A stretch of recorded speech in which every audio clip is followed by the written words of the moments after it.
Part 1, Part 2, Part 3, and Part 4. Now look at Part 1. Part 1. You're going to listen to the director of a college talking about his school. Listen to the talk and answer the questions. First, you have some time to look at questions 1 to 3.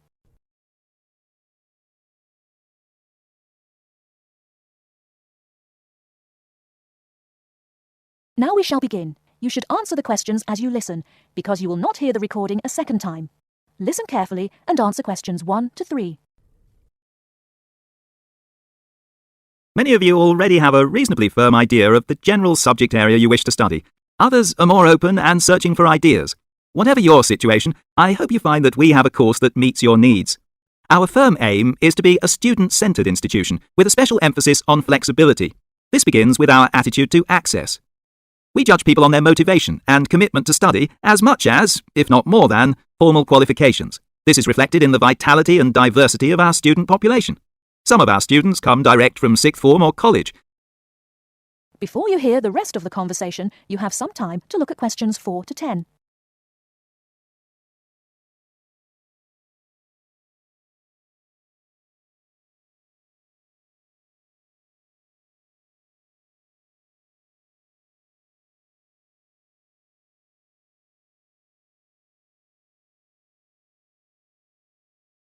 Now listen and answer questions 4 to 10.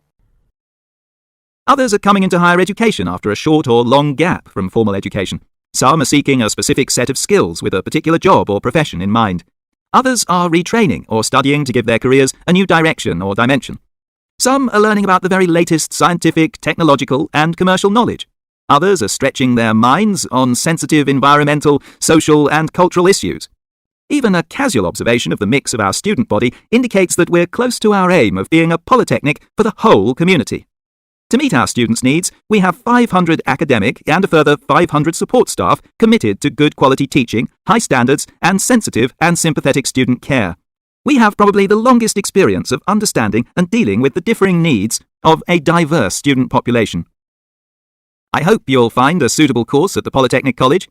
If you want to come to the college, and we consider you suitable, we'll do our best to find you a place.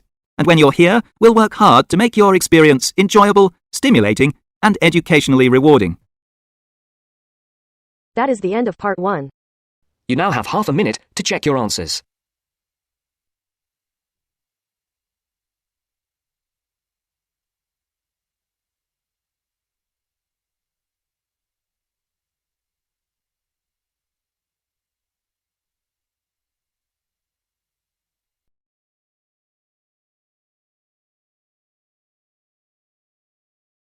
Now turns to Part 2. Part 2. You will hear a conversation between a prospective student and a university advisor about applying to enter the university. First, look at questions 11 to 13.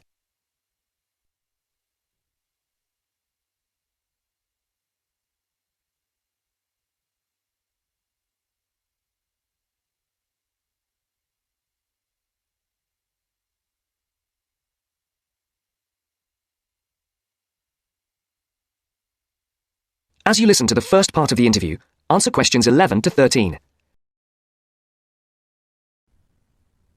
I'm interested in entering your business administration program, and I'd like some information on how to apply. I'm a little concerned because I've been out of school for a number of years. That could actually work to your advantage. It's possible to get academic credit for work experience if that experience is related to courses in our program. I've been working in business for several years. How would I get academic credit for that? First, you'll need to read the university catalogue to see if any of the course descriptions match your specific job experience. For example, if you've worked in accounting, you may be able to get credit for an accounting course. So then what would I do? You would write a summary of your work experience, relating it to specific courses we offer. Submit that to the admissions office with a letter from your work supervisor confirming your experience. Now look at questions 14 to 20.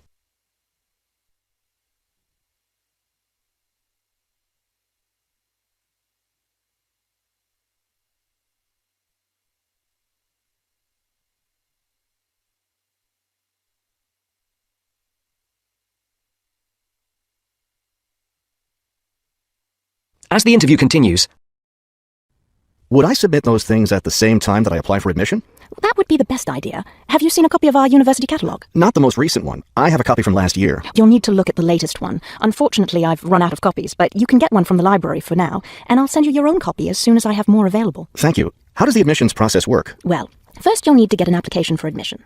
Those are available in the admissions office. The application form contains all the instructions you'll need. That sounds simple enough. Of course, you'll need to make sure you meet all the admissions requirements. How can I know what those are? We have copies of the requirements lists for all university programs here in the counselling centre. I'll give you one before you leave today. Will I need to get recommendations from my employer or former teachers? Oh, yes, you will. The recommendation forms are available in the admissions office. Now, I don't know if you'll also be applying for a part-time job through the university work-study program.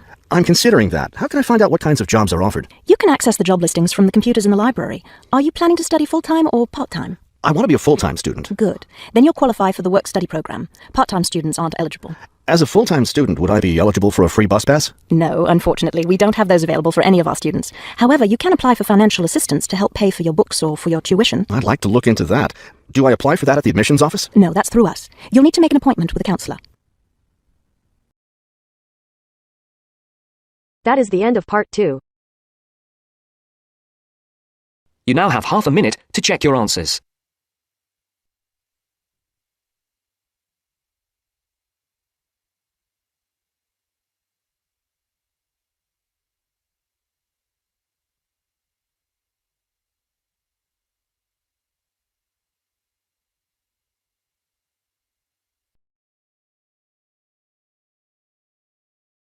Now turns to part 3. Part 3. You will hear two business studies students discussing a presentation they'll do on an article on working effectively in groups. First, you have some time to look at questions 21 to 26.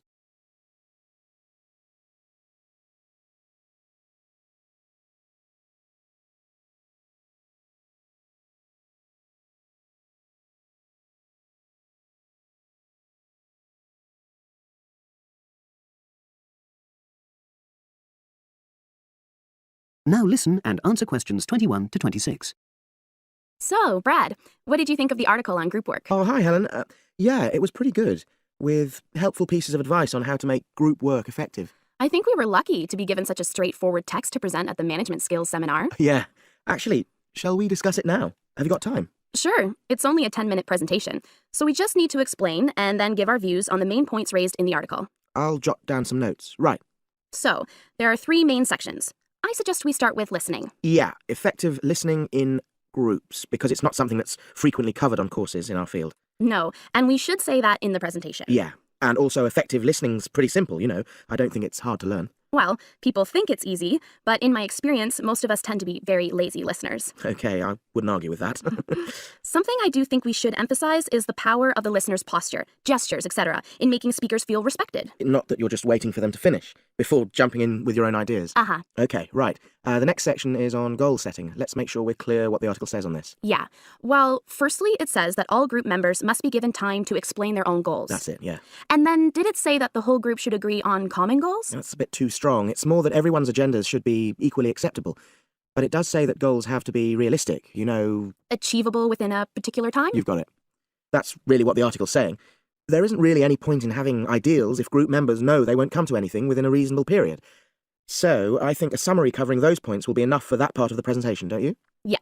Now, the last section is about conflict resolution. Actually, I thought it was the worst part of the article. Me too. I don't think it went into sufficient detail on the issue. Actually, I thought it devoted too much space to it, but that it was all rather boring, you know? It didn't mention some of the more radical theories. Absolutely. I found that really irritating. Right, and also I think it could have said more about conflict sometimes being healthy in groups. Absolutely. It just mentioned rather glibly about how we should avoid thinking of winners and losers, and that quick resolution of conflict is always desirable. Without explaining what these terms mean? Well, it gives quite detailed definitions, but doesn't develop a proper argument. Right. So, for the presentation, I think we just give some definitions and then explain what we felt were the weaknesses in the article's treatment of conflict resolution. Yeah, good. Now you have some time to look at questions 27 to 30.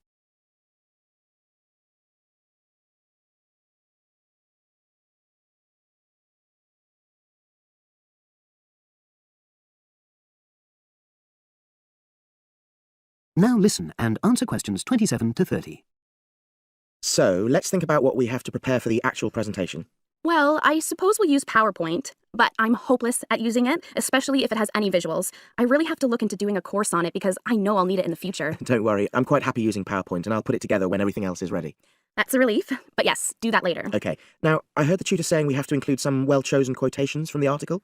I'm not sure if we do. I'll email him to find out. No need, I can just have a look at the specs he gave us when he set the task. That'll be quicker.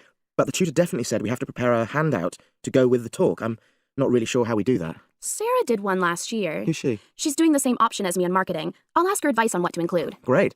So that just leaves the bibliography at the end. I suppose it'll mainly be articles. Yeah, so we'll just look on the web, and we can leave that till later. But we've been advised against that. Well, we could have a look through some journals in the library. I think we should start by looking through module handbooks.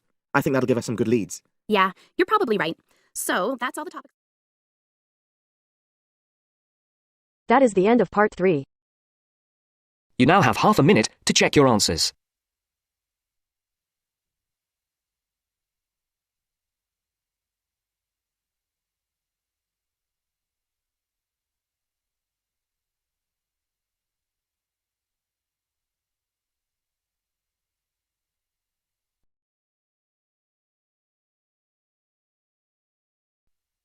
Now turns to part 4.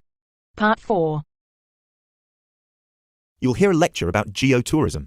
You have 30 seconds to look at questions 31 to 34.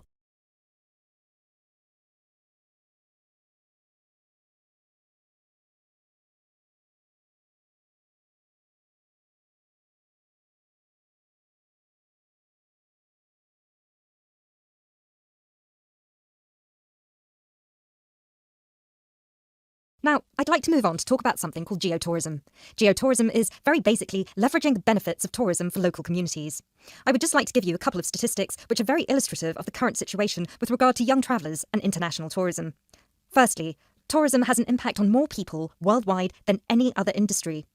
Indeed, it has an impact on 1 in every 2 people, either directly or indirectly. The second statistic is that in global tourism, there is a 97% economic leakage. This means that if you spend £100 on going on holiday, normally only £3 of that money will actually reach the people who are giving you the services and the accommodation, for example, in the destination. If you put these 2 figures together, you can understand why some of the regions of the world which have very high levels of tourism still have very high levels of poverty and huge developmental challenges. These countries have this massive industry demanding a huge number of services, but they are not seeing a fair reward for these services. Geotourism is about changing this. You now have 30 seconds to look at questions 35 to 40.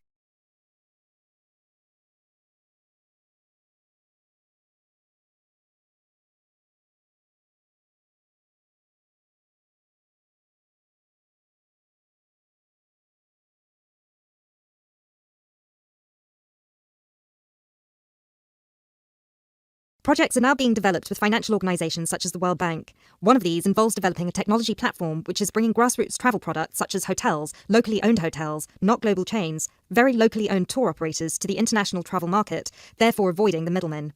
These middlemen often cut them out of the market completely or just make their business unsustainable. Another way that geotourism can be promoted is through the niche travel market of volunteering.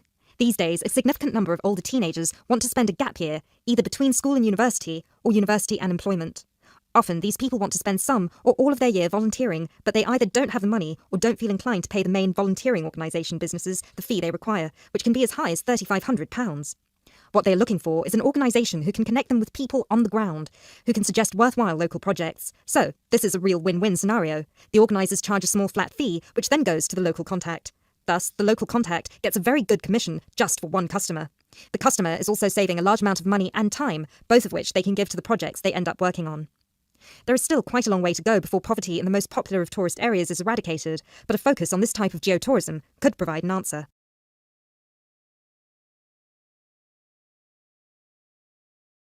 That is the end of part 4. You now have half a minute to check your answers.